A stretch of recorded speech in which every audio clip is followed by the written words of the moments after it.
I have yet to give a speech or have a meeting where somebody doesn't ask me the millennial question.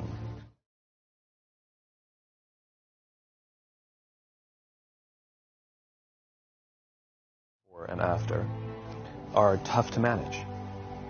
And they're accused of being entitled and narcissistic and self-interested, unfocused, lazy. But entitled is the big one. And because they confound leadership so much, what's happening is leaders are asking the millennials, what do you want? And millennials are saying, we want to work in a place with purpose, love that. We want to make an impact, whatever that means. We want free food and beanbags. And so somebody articulates some sort of purpose, there's lots of free food and there's beanbags, and yet for some reason they're still not happy. And that's because they're missing. There's a missing piece. What I've learned is that I can break it down into 4 pieces. Right? There are four things, 4 characteristics. One is parenting. The other one is technology. The third is impatience, and the fourth is environment. The generation that we call the millennials, too many of them grew up subject to, not my words, failed parenting strategies. Where, for example, they were told that they were special all the time. They were told that they could have anything they want in life, just because they want it. Some of them got into honors classes, not because they deserved it, but because their parents complained. And some of them got A's, not because they earned them, but because the teachers didn't want to deal with the parents.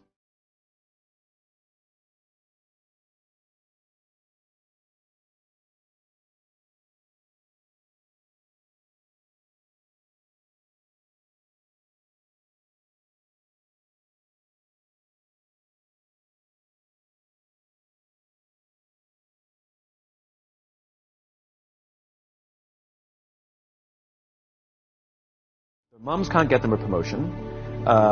That you get nothing.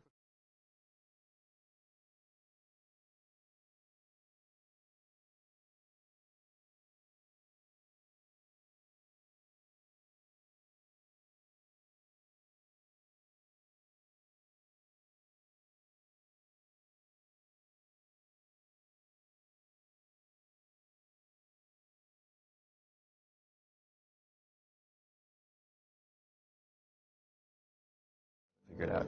And so when the more senior people say, well, what should we do? They sound like, this is what you got to do. And they have no clue. Right? So you have an entire generation growing up with lower self-esteem than previous generations. Right? Through no fault of their own. Through no fault of their own. Right? They were dealt a bad hand. Now, let's add in technology.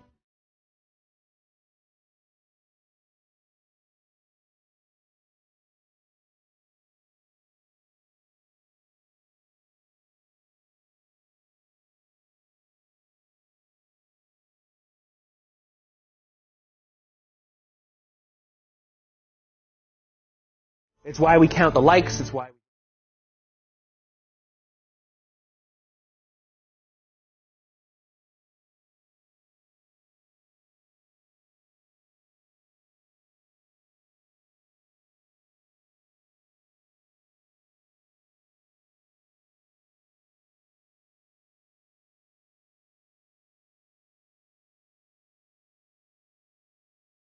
It's highly, highly addictive, right?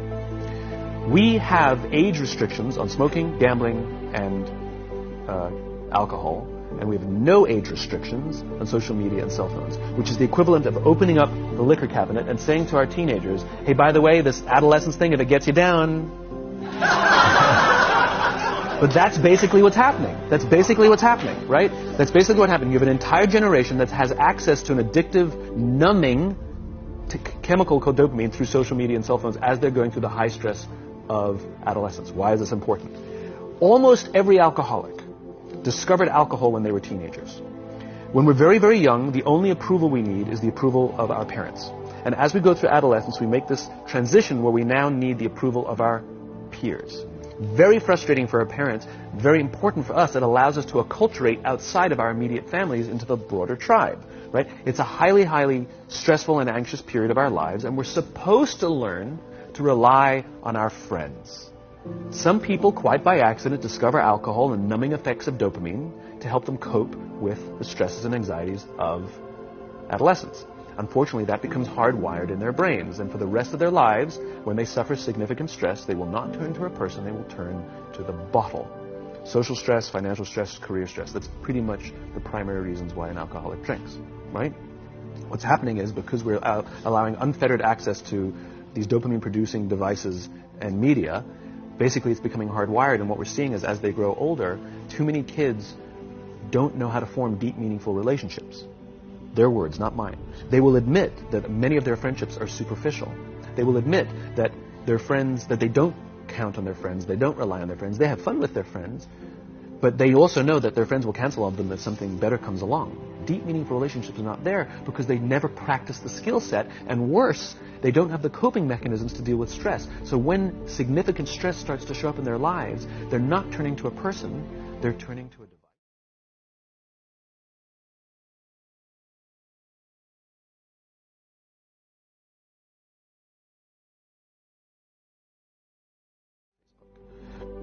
These things balance. Alcohol is not bad. Too much alcohol is bad. Gambling is fun. Too much gambling is dangerous. There's nothing wrong with it.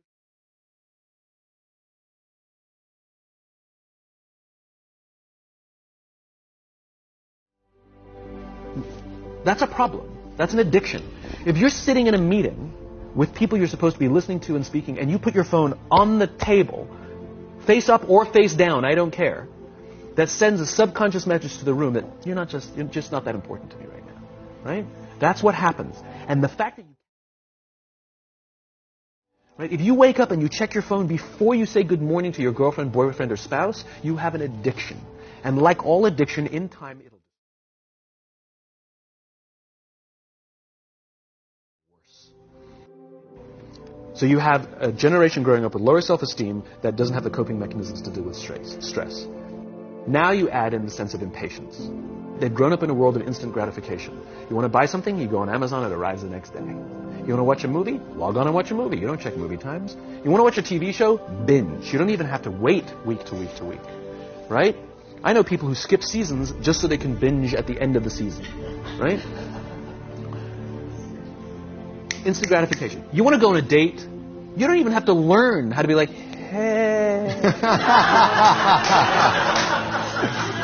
You don't even have to learn and practice that skill. You don't have to be the uncomfortable one who says yes when you mean no and says no when you mean no, but yes when you... You don't have to swipe right. Bang, I'm a stud. Right? You don't have to learn the social coping mechanisms.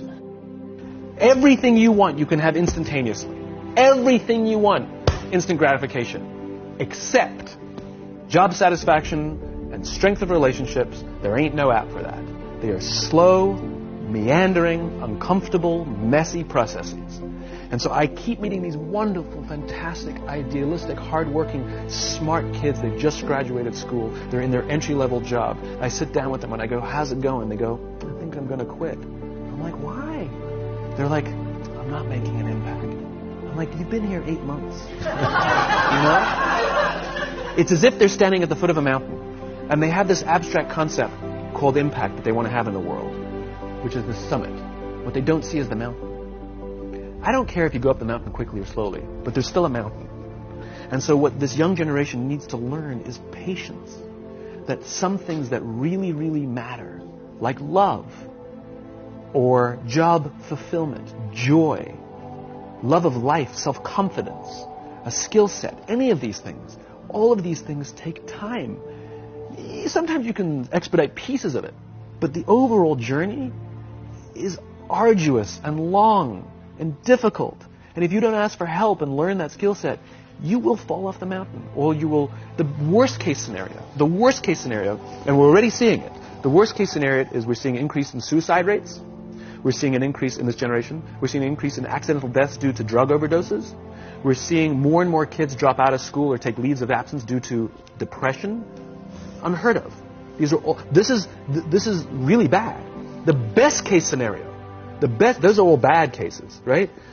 The best case scenario is you'll have an entire population growing up and going through life and just never really finding joy. They'll never really find deep, deep fulfillment in work or in life. They'll just waft through life, and it'll be just, it's fine. How's your job? It's fine. It's the same as yesterday. How's your relationship? Yeah, it's fine. Like that's the best case scenario. Which leads me to the fourth point, which is environment. Which is we're taking this amazing group of young, fantastic kids who were just dealt a bad hand. It's no fault of their own. And we put them in corporate environments that care more about the numbers than they do about the kids.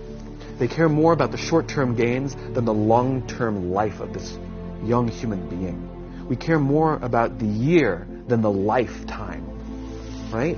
And so we are putting them in corporate environments that aren't helping them build their confidence, that aren't helping them learn the skills of cooperation, that aren't helping them overcome the challenges of a digital world and finding more balance, that isn't helping them overcome the need to have instant gratification and teach them the joys and impact and the fulfillment you get from working hard on something for a long time that cannot be done in a month or even in a year. And so we're thrusting into them in corporate environments, and the worst part about it is they think it's them. They blame themselves. They think it's them who can't deal. And so it makes it all worse. It's not. I'm here to tell them it's not them. It's the corporations. It's the corporate environments. It's the total lack of good leadership in our world today that is making them feel the way they do. They were dealt a bad hand, and I hate to say it, but it's the company's responsibility. Sucks to be you. Like, we have no choice, right? This is what we got, and I wish that society and their parents did a better job. They didn't. So we're getting them in our companies, and we now have to pick up the slack. We have to work extra hard to figure out the ways that we build their confidence. We have to work extra hard to find ways to teach them the social skills that they're missing out on. There should be no cell phones in conference rooms. None. Zero. And I don't mean the kind of like sitting outside waiting to text. I mean like when you're sitting and waiting for a meeting to start, this is what we all do. We all sit here and wait for the meeting to start. Meeting starting? Okay. And we start the meeting. No, that's not how relationships are formed. Remember we talked about it's the little things? Relationships are formed this way. We're waiting for a meeting to start and we go, how's your dad? I heard he was in the hospital. Oh, he's really good. Thanks for asking. He's actually at home now. Oh, I'm really glad. That was really amazing. I know, it was really scary for him. That's how you form relationships. Hey, did you ever get that report done? Oh my God, no, I didn't. I'll help you out. Can I help you out with that? Really? That's how trust forms. Trust doesn't form at an event in a day. Even bad times don't form trust immediately. It's the slow, steady consistency. And we have to create mechanisms where we allow for those little innocuous interactions to happen. But when we allow cell phones in conference rooms, we just, okay, have the meeting.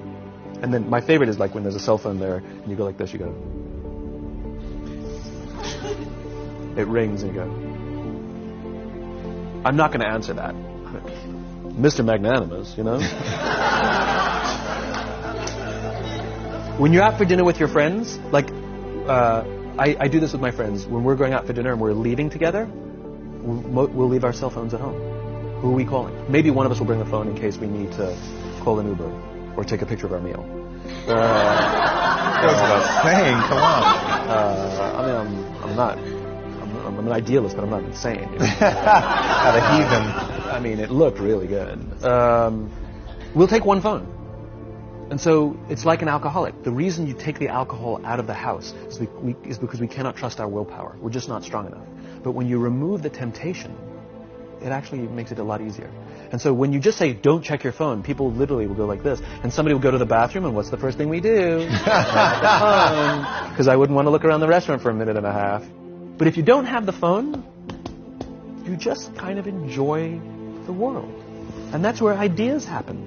The constant engagement is not where you have innovation and ideas. Ideas happen when our minds wander and we go, and you see something, I think I could do that.